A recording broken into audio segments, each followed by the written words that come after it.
know who made it. Welcome back to the Real Official Podcast. I'm your host, Joseph.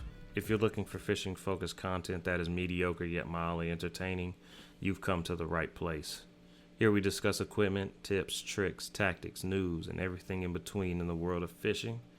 This is episode number 2, and we're going to discuss fishing etiquette today. Fishing etiquette needs to be touched on more, in my opinion. We need to discuss it a little bit more, especially those that have been fishing for a long time. People that are not or have not been in the fishing world for as long as some others, they may not understand all the ins and outs of fishing etiquette. So instead of people getting upset about it, why don't you just tell people, educate them? Just like any other etiquette in society, somebody always teaches us, and in the fishing community, like sometimes it's taught, other times it's not, because you have two ends of that spectrum. You have the people that are willing to go out of their way and teach and give all the information they can. And then you got people on the other end, they barely want to tell you what they fish for. And we kind of got to get out of that mindset, because when you don't help and you don't teach, you make the experience worse for the people that you're not bothering to teach, and you're also making the community weaker by the people not knowing. Because then if that etiquette gets lost, you have a lot of issues for no reason, when you could have just said something. You could have just helped these people that are just now starting to fish. You could help them along the way instead of being a vice grip on your information. But we'll touch on that kind of stuff on another podcast. This is etiquette. We're just gonna focus straight on etiquette because I don't want to go down that rabbit hole today. So what is etiquette? It is defined as the customary code of polite behavior in society or among members of a particular profession or group. So put simply, it's just act right. I mean, that's as simple as you can put it. It's just acting a certain way when you're in the act of fishing, or just in general. But today we're centering on fishing, of course. So let's touch on shore fishing first. So one of my pet peeves, and it's a big point for fishing etiquette, especially from shore, it's not crossing each other's lines. And what I mean by crossing each other's line, if you have your gentleman or a lady on your left, they've cast and you're on their right, and you decide, I'm going to cast to a target to my left, and you cast over their line to a target, well, that's bad etiquette. Because then, if one of you hooks a fish, you run the risk of getting tangled in each other's lines, and it's just not polite to do so. Now, if you're in a group of people and y'all fishing together and you guys do that kind of thing, like, oh, okay, I'm gonna cast to my left, if I accidentally go over my buddy's line, I'm just gonna walk around him, it's a solvable issue. But when you're in a group of strangers, per se, or let's say, it's not, that can lead to other issues, and it shouldn't, but it can. Little things can lead to big things. I mean, we've all seen it. We all know how that kind of stuff happens. But crossing lines it's just bad etiquette. So we're just going to try to avoid it, because of that wide range of response you can get. And in my time fishing, wow, I sound old. In my time of fishing, I've seen the response from, hey, I really, you cast it over my line, can you be more careful, to getting cussed up and down the bank and getting your life threatened. That didn't happen to me, but fishing with my dad, we've seen that happen. We've heard that happen. And when you're out there in the middle of nowhere, like back home in Kansas, a lot of those lakes, they were 20, 30 minutes away from, major metropolitan area. And most of those areas were patrolled either by sheriff or game warden.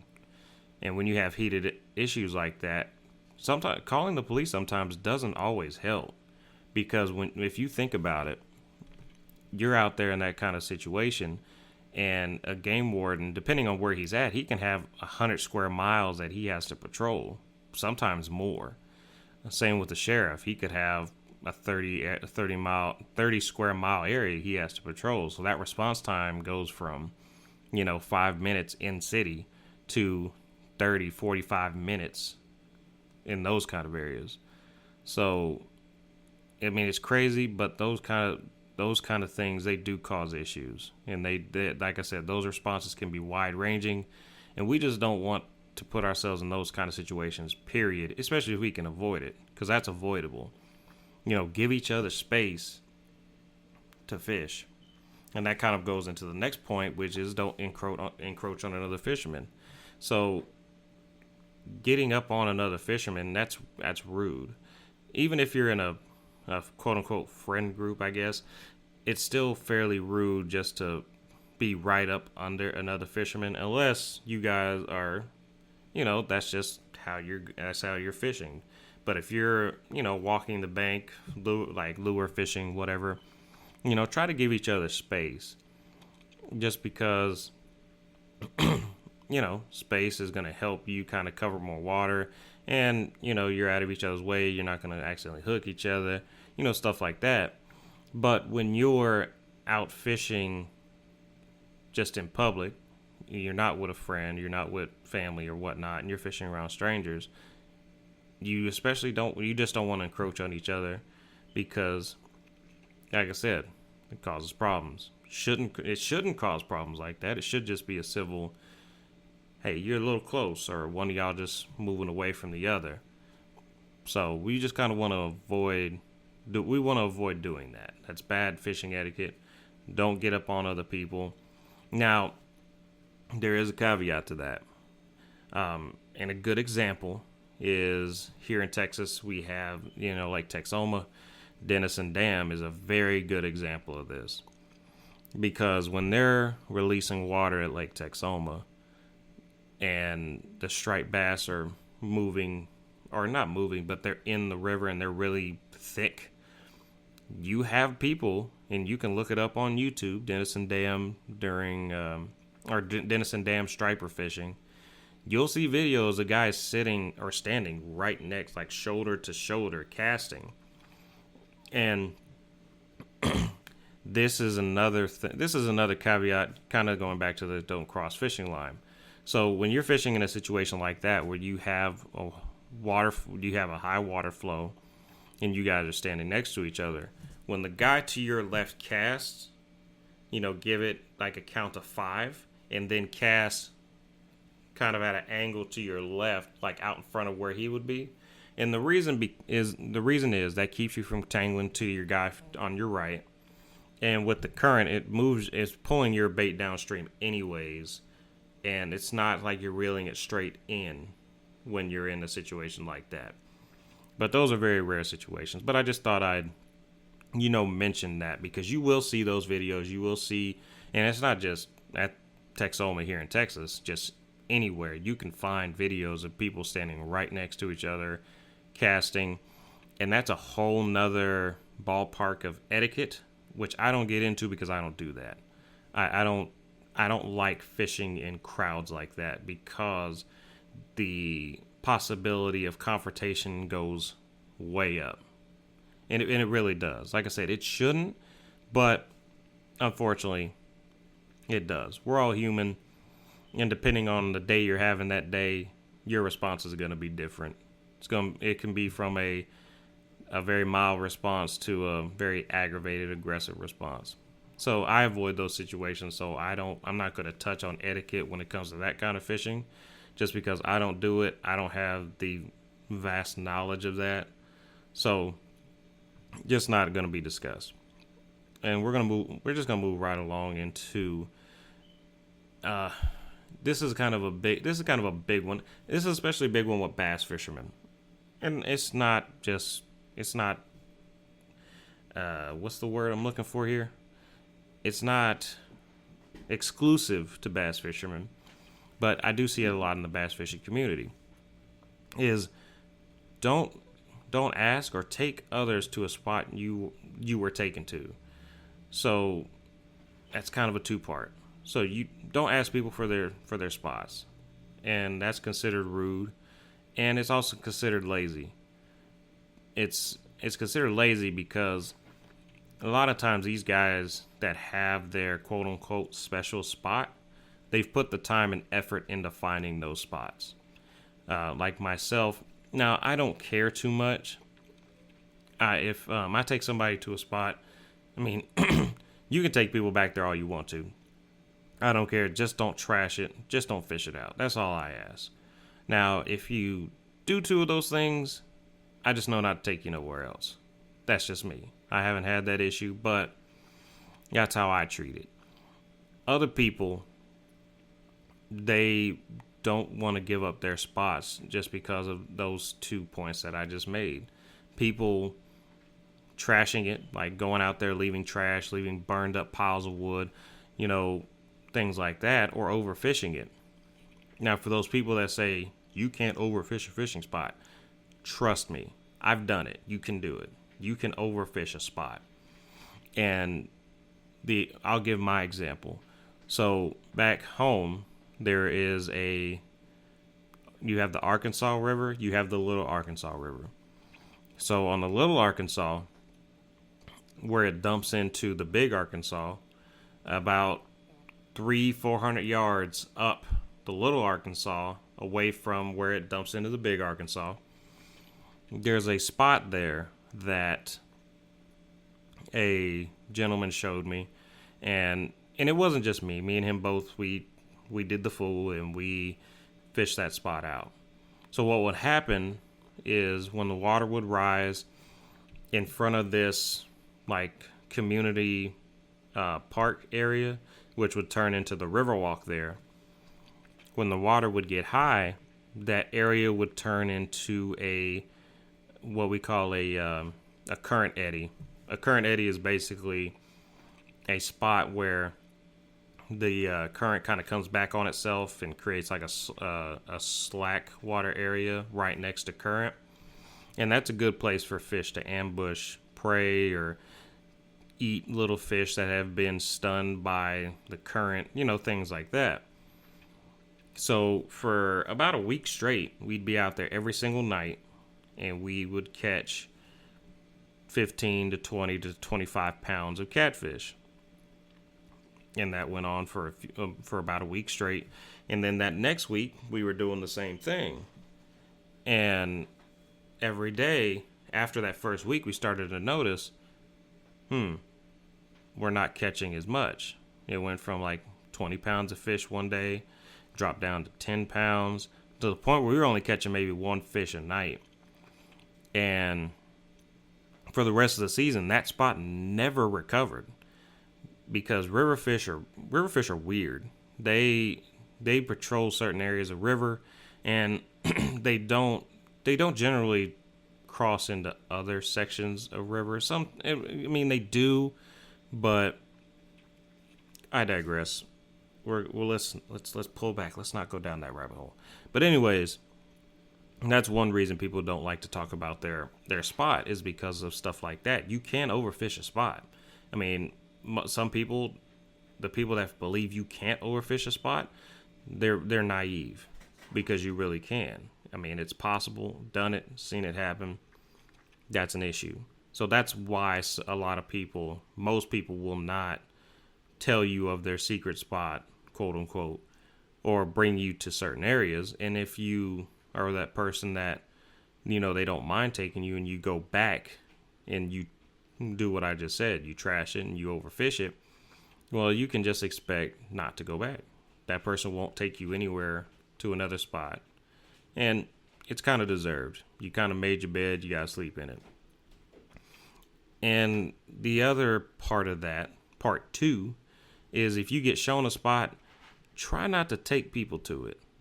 Because some of these places that people take you, they're not widely known.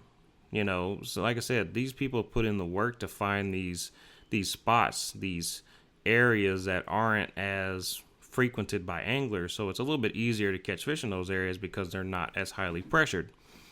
Like a good example would be last year when the brother that I met through my elder at church, he took me to a spot out in East Texas. I'm not going to tell people where it's at because he found that he was shown that spot by somebody, and then he showed me that spot. But he trusted the fact that I'm not just going to tell every single person I know to increase foot traffic to that area, because honestly, it's such a small body of water, and I believe the bass population in there is fairly limited. Even though it was a very good day of fishing for us when we went, too many people fishing there, and then you have people that will, of course, keep fish. I wouldn't keep fish out of that lake, but people will inevitably keep fish, and that will probably hurt such a fragile ecosystem like that lake. So I'm not going to tell anybody, and he trusted me not to tell anybody or bring anybody to it. And that's kind of how we have to be when people take us to spots. Is be discreet, don't tell everybody about it, and if you do bring somebody back to that spot, make sure you bring somebody you trust that's not going to just spread it like wildfire. That's a very big pet peeve for people in the fishing community. That's what, like I said, that's just stuff we want to avoid. We don't want to sully our name in our own community, because your name will spread around. Like, it will, especially if you're on the forums and stuff, and they see you're active, they see you're this and you're that. It will spread that you're a person that can't be trusted to be for fishing spots. It will get spread that, that's just something you do. Now, for some people, they're gonna shake their head like, man, it's not that serious. Yeah, of course. Like, there's people who feel that way, but there's also people who feel the other end of that spectrum, and that's part of fishing etiquette. So I digress. I'm going to touch on both ends of it, and the saying always goes, prepare for the worst, but hope for the best. So I'm going to prepare you by letting you know, hey, this is the etiquette that most circles of fishing, or most circles of groups in fishing, follow. And it's really basic. It's really simple. I mean, it's going to be secondhand nature for people. Once they hear it and once they know the etiquette, it's going to be second nature. They ain't going to have to worry about it. But you just want to make sure people know before, you automatically assume they should know.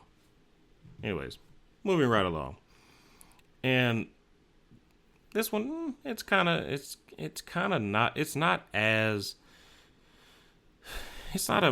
as much of a pain point as the last one about the spots. It's not that bad. It's not as, I'm not gonna say serious. Anyways, it's not up on the scale. Let's just say that. Whatever. It's don't ask for another angler's fish. And this kind of goes back to, we're not gonna ask people for their fish because they put in the work to get it. That's like asking somebody, hey man, I know you put in 2 hours of overtime, but would you mind sliding me that check because I need extra money for something. I know that's probably a poor analogy, but that's probably one of the ways that I can really just frame it.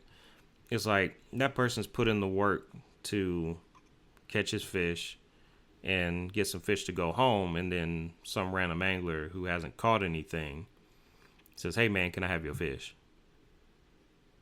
It's rude. That's not good etiquette. That's not good fishing etiquette. Now, if somebody offers you fish, that's different. I go fishing with my with my brother Greg. Speaking of, gotta thank Greg because he kind of reminded me of this topic. So that's why we're covering. So I appreciate you, brother. But whenever I go fishing with him, there's a lot of times like I won't take fish home and he'll keep all of it, or he don't feel like cleaning fish that day, so he'll let me take it. That's different. That's a very different ballpark right there. It's like if someone's giving it to you, great. But what I'm saying is, don't be asking people for fish, especially because me and him are we're close brothers. You know, we go to church together. We've fished multiple times together. We've hung out outside of fishing and outside of church. You know, for us, that's different. But, you know, if it's somebody you don't know very well, don't ask for fish. And if it's a stranger, really don't ask them for no fish. I mean, honestly, I say just if you're not having luck that day, you know, move along, go find something else, because 90% of the time, it's got nothing to do with where he's fishing or what that fisherman is doing. It's mostly to do with the bait y'all are using in that moment. Because, like I said, most of the equation is fishing in the right spot. The other part of that equation is bait and presentation. So if he's catching fish and you're not, and you guys are fishing about 100 yards apart, it could be he's fishing on a certain spot, but it also could be that you're just not using the same bait. Change up your baits, change something up, see if that helps. If not, move along. But that is another thing with shore fishermen. Just don't ask for fish. I mean, it's not polite. And also, for most fishermen, I'm not going to give you my fish anyway, because that can lead to one of two things. One, if you don't have a fishing license, you're asking me for fish, and you so happen to get checked by the game warden, well, you're going to throw me under the bus because you don't want to be in trouble. And I'm going to avoid that. And that's really both parts right there. If you don't have a license, you're not supposed to have the fish anyway. And two, if you get stopped by the game warden and he checks you and he finds fish, you have no license, you're going to throw me under the bus. So we're just going to avoid that situation. Don't ask for fish. And unless somebody offers it to you, just kind of switch things up. If you're not getting bit, whatever, just put in that little bit of extra work to figure out what the fish are biting and what you can do to actually catch fish. You know, it's just etiquette, people. We're just going to treat this as anything else in life that we have good etiquette with. You know, work etiquette, church etiquette, etiquette at home, you know, in the store. It's like anything else. Once you know it, you got it, no problem. So we're going to move along, and now we're going to talk about boat fishing. And in turn, we're going to also touch on the fishing guides, because most fishing guides, of course, they're on boats. Excuse me. So one thing that I've noticed, and I've seen it a lot, especially on Instagram lately, is avoid fishing close to other boats and following boats around. There's a guide that I follow, and it's funny. Every time, like, I'll see him fishing, and you know, he's very outspoken, so he has no problem pulling out his phone and recording people. And people get like within 2 or 3 feet of where this guy is fishing with clients. Don't do that. Like, again, it kind of goes back to the don't ask others for fishing spots. You know, this guy has put in the time and effort, and this is his livelihood. And he's found these fish. He's putting his clients on them. He's trying to, you know, he's making his money. He's making his living. And then you come over here from 400 yards, 500 yards down the bank and get like within 2 or 3 feet of the guy. In that realm, what are you doing? Like, yeah, the lake is for everybody, but there's no need to get up on somebody like that. There's really not, especially when you have the ability to use a boat. There's no reason for you to do that, because there are other places on that lake that are just like the one you're on top of that you can go fish that a fishing guide is not sitting on. You know, that's very bad etiquette. And again, your name will get passed along in the community. Like, this guy does not mind encroaching on you. He doesn't mind pushing you off a spot. You know, and it's not, you know, you don't want to have a bad name. I mean, we all want to have a certain respect for one another, and we all want to carry ourselves a certain way. That's not a way to carry yourself when you're fishing. Don't get up 3 to 4 feet on a guide and push him off a spot for his clients just because you want to catch a couple fish. Put in the work, go find somewhere else to go fish. And I'm going to keep saying that because a lot of times people have bad etiquette because they don't feel like putting in the time and effort to to change their fishing outcome. And it's funny because one of the brothers that I fish with now, he's a fairly new fisherman, and he never sits here and tries to just fish up under people.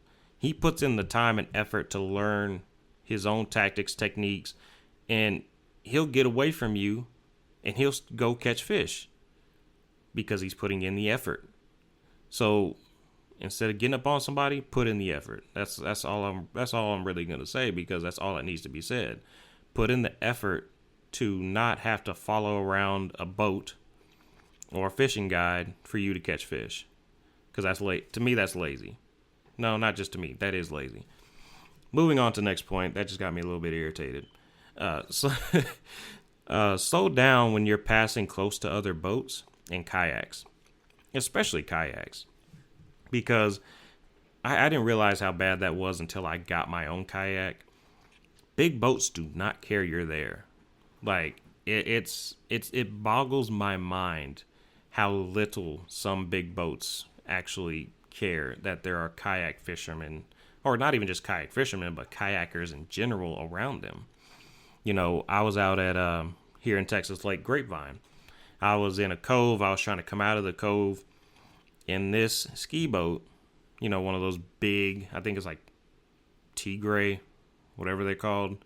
You know, they're just those big ski boats that you always hear the loud music blaring, people partying, you know, whatnot. And I kept trying to go around the point into a marina to go crappie fishing out of the kayak. And this boat kept flying past the mouth of this bay that I was in, you know, at 20, 30 miles an hour, and he's putting off a giant wake. Like, I mean, the waves that he puts off, you know, they had to be 3-4 feet high, and if you're in a kayak, that's not fun. That's very nerve-wracking. Even if you can swim, you still don't want to get turned over in the middle of a lake, lose half your equipment, and then have to struggle to get back in the kayak. So if you are one of those people and you have a boat and you're able to, you know, go out, just be cautious of your fellow fishermen, like kayakers, and even not just kayakers, like I said before, other boats, because, you know, if you see another boat and he's on his trolling motor, you know, you're on plane. For those that don't know, it means you're moving across the lake, your boat's up on the water, and you're going 20, 30, 40 miles an hour. Some of those bass boats going up to 80. You know, if you see another boat up ahead of you that's on he's on his trolling motor, he's obviously fishing, you know, slow down. Give him some kind of buffer there so that you're not blowing him off his spot. You know, that's happened to me a couple times, and, you know, one of my other brothers, when we're on the boat, you'll have somebody come flying by you and they'll bump you off your spot. Then you got to spend another 5-10 minutes looking for the spot you were just on, because that fisherman couldn't let up a little bit, or just go a little bit further out away from the person that's fishing. I mean, it's really not that difficult.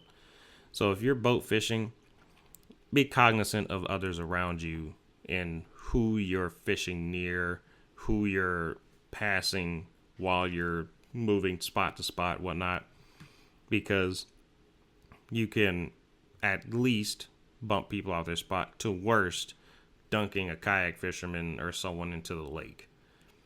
You know, we don't want to do either one of those. We want to show good etiquette when we're fishing around people, and, you know, to other people around us while we're, you know, going spot to spot, you know, whatnot.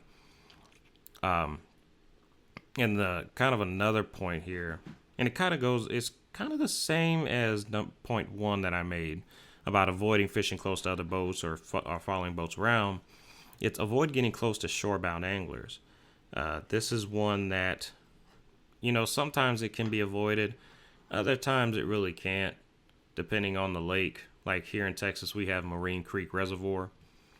You know, boat fishermen and shorebound anglers kind of cross paths a lot at that lake, because most cover and most fishing spots, I guess you can call it, are fished by both shorebound and boat anglers.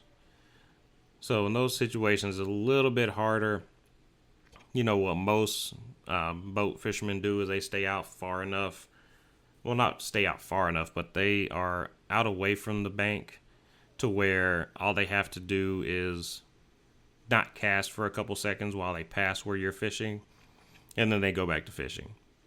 So it's not, boat anglers, they are respectful for people that are on the shore, things like that. But if you're on a boat, we just want to make sure, like I said, we just want to make sure we have the correct etiquette. Don't throw your lure in an area you see some guys on the shore fishing, because that leads to tangled lines, causes issues, things like that. We just want to avoid it, right? We want to know what to avoid. We want to show each other respect as we're fishing. And that's just something we want to do. And there's not too much to this topic. It's kind of just a cut and dry, clean cut, do X, Y, Z and avoid the situation. Just if you're on the boat, give yourself a couple seconds before you cast if you see a bank-bound anglers fishing there, or move out away from the shore if you see he's casting a little bit further out into the lake, kind of move out away from him so you don't get his lines caught in your motor or whatever. It depends how you're trotting along. If you're on the big motor, if you're on trolling motor, it's kind of the same thing. Just get out away from shore. Or if, like I said, if they're fishing in front of you, or if they're fishing closer to the bank and you're kind of just going down the bank bass fishing or whatnot, just give it a couple seconds and go back to casting. You avoid that situation. Like I said, very cut and dry. It's one of the most cut and dry points we got on this episode. Going into, I think this is the last point for the boat fishing guides. If you get invited onto a boat, and now I'm guilty of this. I am guilty of this. I've done it. I'm not proud of myself by any means, but I have done it. Make sure that if you're invited out, bring or pay for something. Whether that be paying gas for the truck, pay gas for the boat, bring food, snacks, bait, something. If someone's inviting you out on their boat, you want to take, it's already expensive enough, right? Especially now, to go out on the boat. You want to be respectful of that person giving you the opportunity to come out with them, by helping out with the cost, because the cost is not cheap to go out on the boat. I think gas alone sometimes costs anywhere, depending on your boat. Like some of these boats have 40, 50 gallon tanks. And at $3 a gallon, you're talking about $250 to fill it up. And then if it's a older boat that's got like a 2-stroke, you're paying $40 in oil, $200 in gas. That's probably not the right mixture, but we're not worried about mixture. We're just saying that's gonna raise the cost. And then if you're, catfish or crappie fisherman, you're also paying for bait sometimes. And then when you're out in the water, you're gonna be paying for food and snacks and drinks, things like that.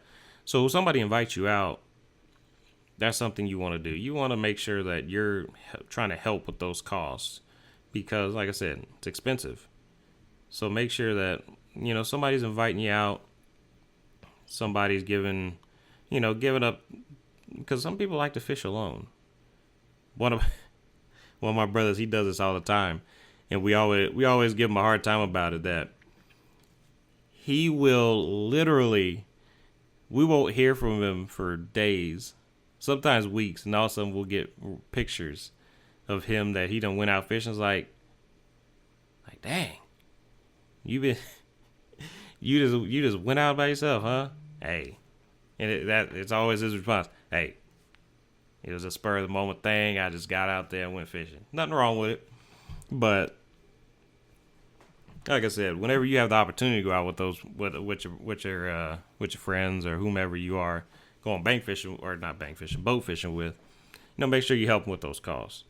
And like I said, none of us are perfect. If you ain't got it that week, just let them know.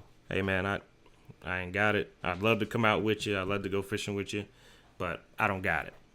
And some people, my brother's this way. You'll tell them, hey man, I really don't have nothing to help you this week.